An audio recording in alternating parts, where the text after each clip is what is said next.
Hey, how's it going everyone? Welcome back to another Patreon exclusive tutorial. Now in today's video I'm going to be doing a track breakdown of my track Killer Instinct. If you've not heard this track, I recommend you go and listen to it before watching this video because that will probably help the whole video make a lot more sense. It's available on all streaming platforms and I believe is a free download over on the Submotions SoundCloud. If you can't find that, just go and look on my SoundCloud. It's like one of the top tracks in my featured section on there. So yeah, you can go and grab it for free, which is pretty cool. So yeah, it's a heavy jump up drum and bass track. And yeah, let's get into it. So I won't bother playing the whole track like just through because you can just go and listen to it. So I'll just go through section by section. So if I mute all of these, so we've just got the drums going.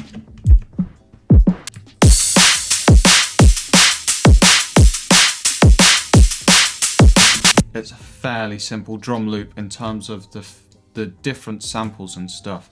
So we've got this, a heavy kick sample. Let's turn off all the processing here. So yeah, just as a sample, not much going on. It's really the drum processing that makes this. So we've got saturation knob turned up to there.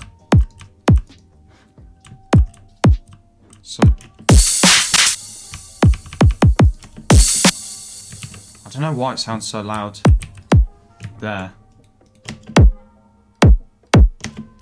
but not when I hit it as a sample. But yeah. So we've got a bit of OTT as well, just depth at 13%, filter, it's going to be automated, and this.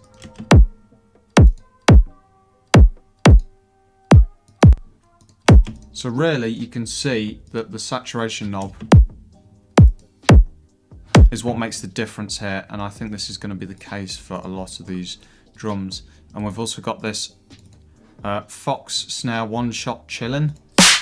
These are all going to be Splice samples, by the way, so if you've got Splice you can go and grab them. We've just got a bit of Camel Crusher on there, bits of EQ. And again, the drum bus processing really helping to bring everything out.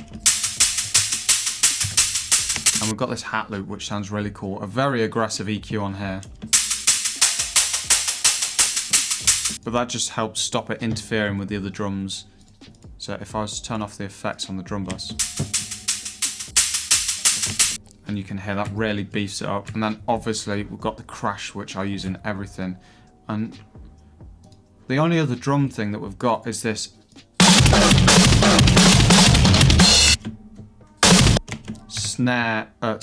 this fill just before the drop.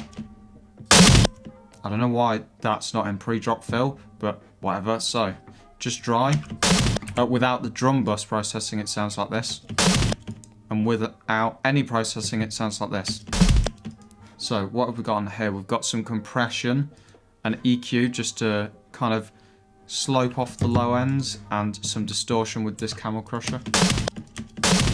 And then obviously this drum bus processing is what really brings it all together. And obviously it's the way that the drums are written as well, because we've got snares and kicks to help bring the fill together.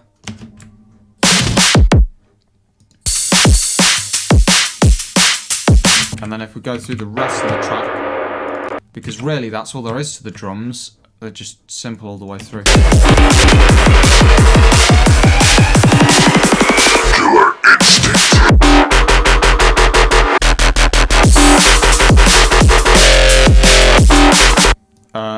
Let's have a look at the effects next. So we've got a whole bunch of effects going off. You can hear it kind of swelling, so without any effects. And it's this kickstart set to halftime, which is a trick I like to do in drum and bass a lot. We've also got this sub drop here, if you listen closely for this, which helps to just transition it into the drop. Now we've got this side chain to the sub, because you can hear the sub comes in a bit here.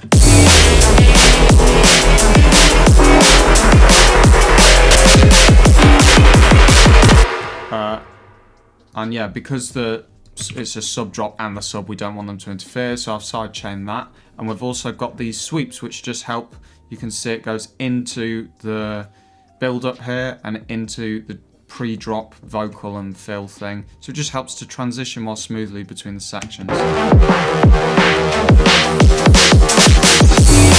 And then a couple of risings here in the build up. Oh no, this is that same white noise sample again.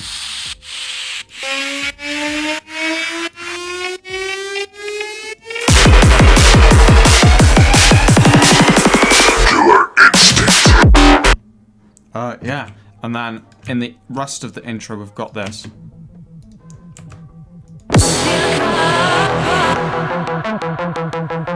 Which I thought sounded really cool. So, let's turn off the effects.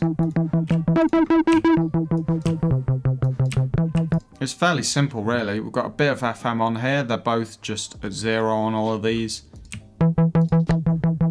We've got this filter, a bit of bend on there. Obviously the LFO is on the levels as well. And then we've got some phaser, which isn't really doing much, and a bit of distortion. Yeah, this filter and the distortion really make it, but then the distortion in here. So the trash too. Let's turn off these. Helps to give it that grit. Then obviously low cut, because we don't want too much low end. Some reverb, and the low cut on the reverb, because we don't want to have the reverb all bassy. And then we've got those two filters which help filter it in. And then we've also got this really cool vocal.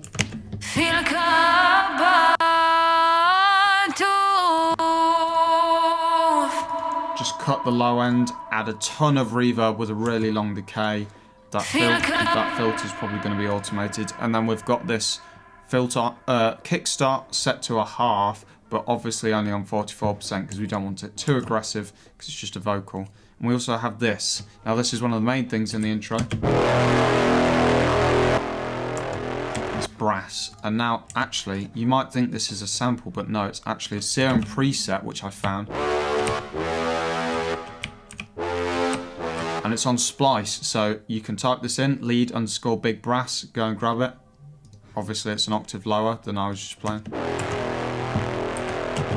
And then with all these effects, so what have we got? Ozone Imager, make it a bit more mono, a bit narrower, a bunch of distortion.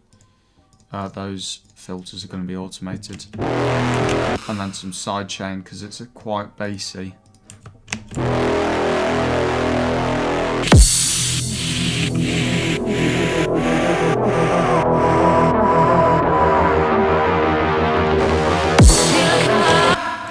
Yeah, and then the only other thing, I mean obviously we've got a shed load of automation going off, and the only other thing before the drop is this vocal. Killer Instinct. Which Killer Instinct.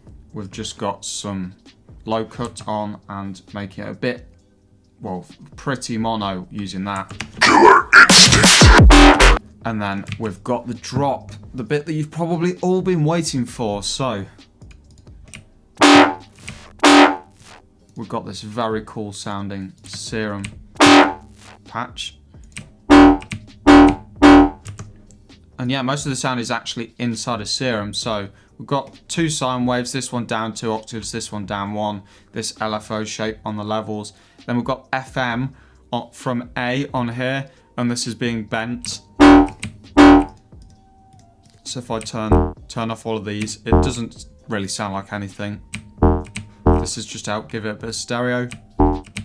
This phaser just, well, gives it a bit of phaser sound. Then we've got some distortion that kind of starts to shape it. And this Combs filter is one of the main things. So we've got cutoff at 16, resonance at 18, and the drive turned up a bit. And then if you pair that with the distortion and the low cut and a bit of a top end boost, you got that lovely sound. And now the rest of the basses are using a similar sound design technique, as you can see here. I think what that was on 23. Yeah, I've just tweaked the cutoff on the Combs filter, and obviously this is on an eighth instead of a quarter, so it's double speed. So yeah, those first two basses are even on the same channel, and then this other bass, this is a bit different. So we've got FM from sub going on A, and this is down 2 octaves. Then we've also got this at 0. And this filter is basically just adding loads of drive, which then goes into some... Let's turn all of these off so that we can go through one by one and see what they're doing. Chorus just for a bit of stereo width. Phaser just to give it that phaser sound. Then this rectify distortion is where most of the sound comes from. Obviously we've got the LFO on there. Set to 32. And then this low end EQ boost, which is giving it that sound. I should have shown that without the effects. And that low end EQ boost will really only have an effect when it comes to this more distortion in here. So it's under faulty and cold solder. Not to be confused with cold shoulder by Simula. So yeah, that's some cool distortion on there. Trash 2 is so good for dirty distortion. Then we've got low cut and just some sidechain that is also limiting.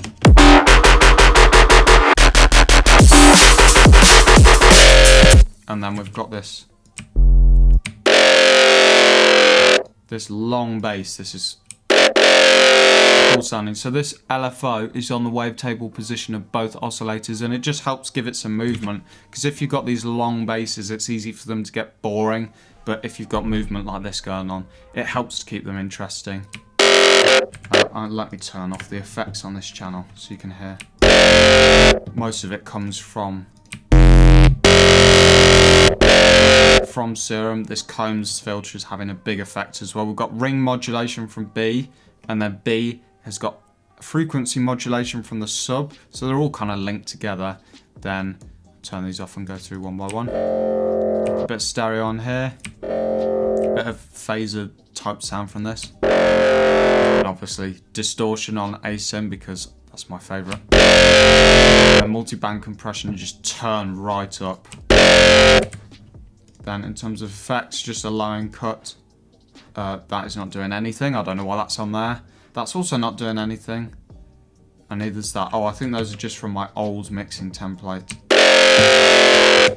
And then in terms of the Reese, we've just got, it's just sine waves. And then they're on this channel. So this is the sub-processing, which I use basically the same on every track just because it works.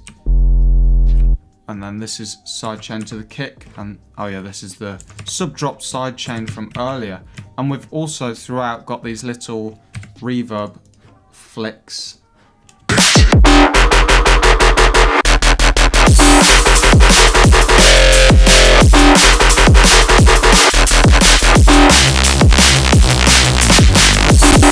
And yeah, those just help like transition between sections, fill out any silence, and we also have this Reese that I forgot about.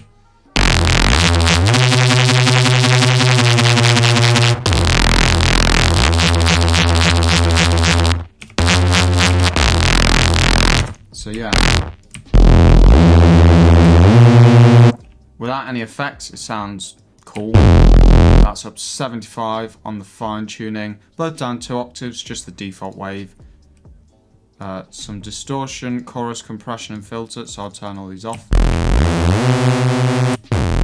Distortion isn't really doing much, to be fair. Chorus gives it some stereo. That brings out every frequency basically, but particularly the top end. And then just filtering it with the filter. And then obviously this is where it gets beefed up. So the OTT on 44% is going to play a big part in that, so let's... Then the filter, that's going to be automated. Then this distortion. Really beefing it up, and then we've got this massive EQ.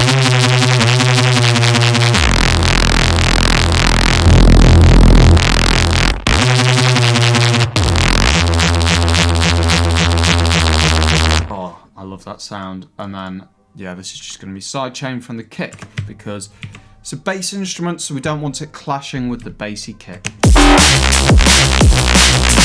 And then what have we got here? Another Reese.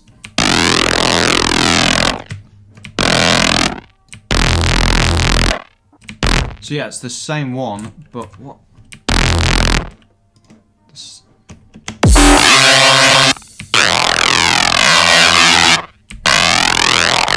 This is what it is. So we've got a fruity flanger. And we've also got this love filter, which is automated to take out the low end. So this is just like an in-between section. So that's...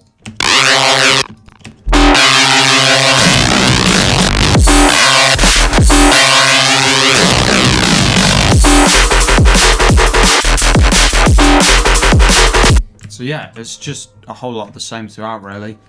Whacking the vocal sample.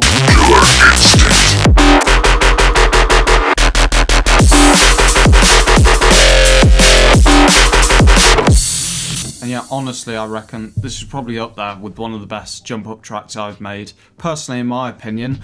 Did I show this? Whatever this is.